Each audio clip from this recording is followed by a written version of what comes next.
હું દીપક મકવાણા છેલ્લા 30 વર્ષથી કોંગ્રેસની અંદર એક સામાજિક કાર્યકર્તા તરીકે ફરજ બજાવું છું અને બજાવતો રહીશ, જીવતો રહ્યો તો બરાબર છે. અને સર્વે સમાજના સેવક તરીકેની અત્યાર સુધીની મેં ફરજ બજાવી છે. અને આજે મને થોડોક આઘાત લાગ્યો કે પાર્ટી જો મને ચાહતી ન, પાર્ટીના માણસો જો ચાહતા ના હોય તો પછી આ પાર્ટીની અંદર રહેવામાં મારે શું, એટલે મેં આત્મહત્યા કરવાનો કોશિશ કરી છે. આ કેટલા વાગે સમગ્ર ઘટના બની? 6:10. તમને અહીંયા દવાખાને કોણ લઈ આવ્યું? મનોજભાઈની ગાડી, મનોજભાઈ જોશીને બીક લાગી છે તો એને કહ્યું. એટલે મનોજભાઈ જોશી ખુદ તમને અહીંયા મૂકી ગયા? નહીં, યોગેશ કરીને છોકરો છે કડિયાવાડનો. ગાડી કોની હતી? મનોજભાઈ પોતાની. મનોજભાઈ જોશી પોતાની ગાડી. મનોજભાઈ જોશી કોણ?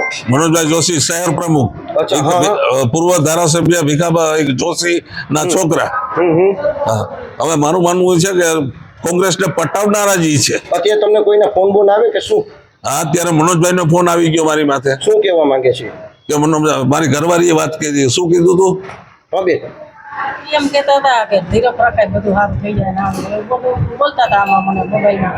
મેં કીધું કાંઈ અમારે નથી ધીરજ રાખવી, તમારા થકી મારા ઘરવાળાએ દવા પીધી છે અને કાંઈ પણ થાય તો તમારું નામ આવશે અને તમારી માતા બે બાપ દીકરા માથે ગુનો દાખલ અમારે કરવાનો. બાપ દીકરા એટલે કોણ કોણ? એના પપ્પા ભીખા ગલા અને મનોજભાઈ. બીજા કોઈએ તમારો સંપર્ક સાધવાનો પ્રયાસ કર્યો કોંગ્રેસ પાર્ટીમાંથી અત્યાર સુધીમાં? તમે અહીંયા કેટલી વારથી આવી ગયા છો? હું આવી ગયા અહીંયા કોંગ્રેસ ભવનમાં. ના, અહીંયા હોસ્પિટલ આવ્યા તમને કેટલો સમય થયો છે? કોંગ્રેસ આવ્યો એટલે લગભગ 6:30 આવી ગયો. કોઈએ તમારો સંપર્ક કર્યો? કોઈએ તમારી પૂછી કોંગ્રેસ પાર્ટીમાંથી? કોઈએ સંપર્ક સાધ્યો? કોઈએ સંપર્ક સાધ્યો નથી. અત્યારે તમારી તબિયતની માસી, તમને શું લાગે છે કે આની અંદર શું થયું હશે? હવે એ તો મને ખબર નથી. ઘરેથી કે હું મિટિંગમાં જાઉં છું, પછી અહીંયા કોંગ્રેસ ભવન મિટિંગમાં ગયા હતા તો ત્યાં આવી રીતે કંઈક એને માનપાન નહીં મળ્યું. અને કેટલા વર્ષથી કામ તો બધું એનું ઘર જ છે પાર્ટીનું. આ ભીખા બાપાનું પહેલેથી જ બાપા કરીને રાખ્યા હતા, પણ બાપાએ બાપ ઘણું જ ના રાખ્યું. અને અટાણે એના ઓલીએથી મારા ઘરવાળાએ આ દવા પીધી છે એટલે કંઈ પણ થાય એટલે ગુનો એની માથે તમારે દાખલ કરવાનો. બીજું તમે શું કહેશો? અત્યારે લાઈવ છે સમગ્ર જુનાગઢ તમને જોઈ રહ્યું છે. જુનાગઢના પ્રમુખ, કોંગ્રેસ પ્રમુખ જે છે શહેર પ્રમુખ મનોજભાઈ જોશી રાજીનામું આપે અને મારી ફરિયાદ પોલીસ ખાતું લે અને એને એફઆર ફાટે, તે પછી હું ઉભો થાય સાહેબથી. વાંધો હું પેડો તો વાદો જ્ઞાતિવાદ કરે છે. એ કઈ રીતનું આખું ચોખવટથી ખુલાસો કરીને ખુલાસો કરે એટલે કે તમારામાં તાકાત નથી ચૂંટણી લડવાની, બરોબર છે? તમારામાં શું કઈ જીવડાશે કઈ? તમે કોઈ ચૂંટણી લડી શકી એમ નથી. મારા મુદ્દા બતાવ્યા છે મેં બધા, બરોબર? એટલે મને ના પાડે છે એટલે મને થોડી તકલીફ થઈ એટલે મેં આવું કર્યું. ક્યારે આ બધી ઘટના બની? 6:10. ત્યારે તમને એવું કીધું જાહેરમાં? એવું તો કેટલી ફેરું કીધું છે, 12 વર્ષમાં કહેતા આવે છે, તે છતાંય આપણે એના ફેરાથી છીએ. લાલચ દે છે, આ કરી દેવું, આ કરી દેવું. લાલચ હોદાવડી એટલે હોદા જ લીધે રાખવાના આપણે. તો હોદો તો કઈ આપ્યો નથી. એક કાર્યકારી મંત્રી બનાવ્યો મને 2024માં. કયા વોર્ડમાંથી? 15 નંબરમાં, વોર્ડ નંબર 15 માંથી, બરોબર? એટલે કાર્યકારી મંત્રી એટલે શું? જ્યાં સુધી ચૂંટણીનું પ્રક્રિયા ચાલુ રહી ને ત્યાં સુધી 3 મહિના પૂરતા, બરોબર? પાછી હતા જ્યાં ને ત્યાં. એટલે કોઈ પણ માણસ મંદિરે જાય ને એ લાલચથી નારિયેળ ચડાવે, બરોબર? કે મારો છોકરો નોકરી આવી જાય, કે મારો છોકરો ફલાણું થઈ જાય.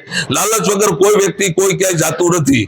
તો સામાજિક કાર્યકર્તા લાલચ વગર ક્યાંય જાતો નથી. કારણ કે કાયદે ચૂંટણી લડવાની ટિકિટ મળવાની હોય કે ફલાણું હોય, બરોબર છે? તો હું તો 30 વર્ષથી છું, તો મારી કઈ ઓલી હશે ને કે હું કાંઈક કરું, સમાજ માટે કરું, બરાબર છે? તો સ્પષ્ટ હજી નથી બોલતા કે કઈ રીતે અવગણના તમારી શા માટે કરે છે. આ સ્પષ્ટ કારણ આપો. બધા કારણ જોતા હોય લોકો, ભલે જોતા હોય તો શું થઈ, બીજું શું આપવું કારણ? શું સ્પષ્ટ કરે? જ્ઞાતિના લઈને એ લોકોનું કરે છે, બીજું કરે છે. કઈ રીતે તમને અવગણના તમારી કેમ થાય?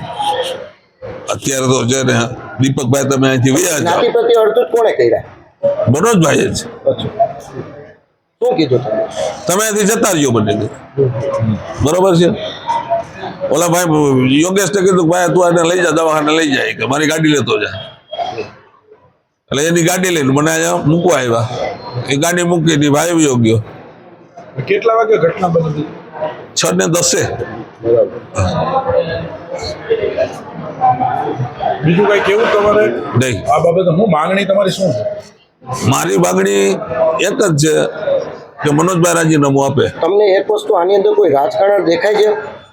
કેમ રાજકારણ? રાજકારણની કોઈ ષડયંત્ર હોય તમારી ઉપર આવી રીતના કરવા માટેનું કે એવું તો કોઈ પેલા કાવા દાવા? એવું ખાવા દાવા તો હાઈલા જ આવતા લાગે મને એવું લાગે છે ઘણો સમયથી. કારણ કે હું નાનો માણસ છું, પૂછડા વગરનો માણસ છું, એટલે કદાચ લાગતું હોય. બરોબર. બાકી મારા મોબાઈલમાંથી મેં બધા ગ્રુપમાં બધે મોકલ્યું છે કે સમાજ કેટલો ચાહે છે મને. બરાબર છે, એ મેં મોકલ્યું છે અને તમારામાં મોકલી.